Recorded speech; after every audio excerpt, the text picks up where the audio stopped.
150 विमान 4 शहरों पर एक साथ अटैक। महज 30 मिनट में वेनेजुएला का सरेंडर और राष्ट्रपति को उठा ले गई अमेरिकन आर्मी।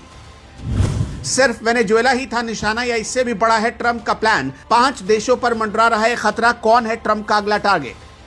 ट्रंप की कार्रवाई से पूरी दुनिया में फैल गई सनसनी। गुस्से में है रूस और चीन। नॉर्थ कोरिया ने कर ली तैयारी। ट्रंप ने कर दी बड़ी गलती।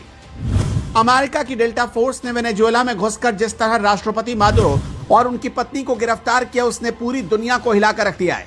150 विमान ने महज 30 मिनट में वेनेजुएला को सरेंडर करने पर मजबूर कर दिया। अब सवाल उठ रहे हैं कि क्या सिर्फ वेनेजुएला ही ट्रंप का टारगेट था या फिर लिस्ट में कोई और भी नाम है? ट्रंप का अगला निशाना कौन होगा, आपको आगे बताएंगे। पहले इस अटैक के बाद कैसे दुनिया में तहलका मचा है वो भी देखिए। मादुरो और उनकी पत्नी को काराकस से न्यूयॉर्क ले जाया गया है। रूस और चीन भड़के हुए और अमेरिका के खिलाफ जंग शुरू करने की तैयारी में है। वहीं कुछ ऐसे भी देश हैं जो ट्रंप के फैसले को सही बता रहे हैं। चीन ने अमेरिका के इस कदम को तानाशाही करार दिया है। ट्रंप के इस कांड से ब्राजील के राष्ट्रपति लुला दा सिल्वा भी भड़के हुए हैं। तो वहीं रूस के विदेश मंत्री ने मादुरो और उनकी पत्नी को रिहा करने की अपील करते हुए कहा है कि अमेरिका को अपने फैसले पर फिर से सोचना चाहिए। सबसे तगड़ा काम तो नॉर्थ कोरिया ने कर दिया। किम जोंग उन ने मादुरो को अपना दोस्त बताते हुए अमेरिका को विश्व युद्ध की चेतावनी दी और उनकी तत्काल रिहाई की मांग की है। वेनेजुएला में अमेरिकी हमले के बाद से पूरी दुनिया 2 धड़ों में बटी हुई नजर आ रही है। एक धड़ा मजबूती के साथ वेनेजुएला के समर्थन में खड़ा है। वहीं कुछ ऐसे भी देश हैं जो कि अमेरिका की इस कार्रवाई का समर्थन कर रहे हैं। वेनेजुएला के रक्षा मंत्री ने पूरे देश से तुरंत मिलिट्री फोर्स तैनात करने की घोषणा की है। रूस और चीन जिस तरह भड़के हुए हैं उससे तो यही लगता है कि ये मामला इतनी जल्दी शांत नहीं होगा। किम जोंग ने तो सीधा वर्ल्ड वॉर की धमकी दे दी है। ट्रंप झुकेंगे नहीं और अगर मादुरो को नहीं छोड़ा गया तो अमेरिका के खिलाफ कई देश मोर्चा खोल देंगे, जो सीधा वर्ल्ड वॉर की शुरुआत हो सकती है। लेकिन क्या ट्रंप का टारगेट सिर्फ वेनेजुएला ही था या लिस्ट थोड़ी लंबी है? 5 देशों पर अमेरिकी अटैक का खतरा मंडरा रहा है।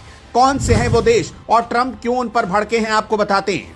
खुद को शांति दूत बताने वाले ट्रंप ने पूरी दुनिया में अशांति फैला दी। अमेरिका की विदेश नीति जिस तरह से बदलती हुई दिख रही है उससे कई देशों पर खतरा मंडराने लगा है। अमेरिका के पड़ोसी देशों को भी अब डर सताने लगा है कि पता नहीं कब ट्रंप की सेना आएगी और उन्हें उनके बेडरूम से ही टांग ले जाएगी। अब ट्रंप के निशाने पर वो देश हो सकते हैं जिनसे अमेरिका का मतभेद या विचारों का टकराव रहा है। इसमें सबसे पहला नाम ईरान का है। ट्रंप का प्रशासन पहले ही ईरान के खिलाफ सैन्य कार्रवाई की धमकी दे चुका है और पिछले सप्ताह उसने ईरान पर नजर रखने की बात भी कही।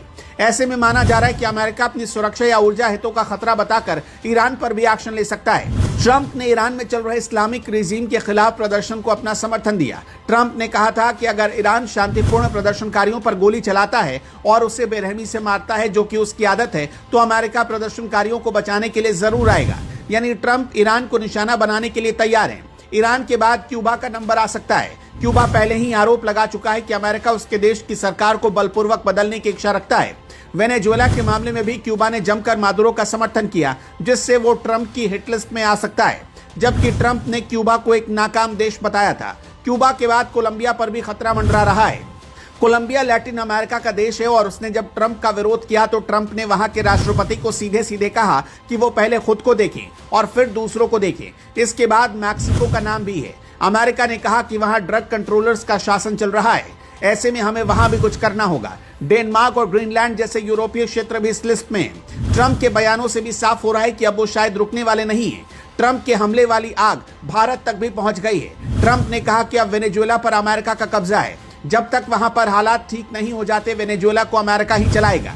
ट्रंप के इस कारनामे के बाद भारत में इसकी महफिल ओवैसी लूट ले गए।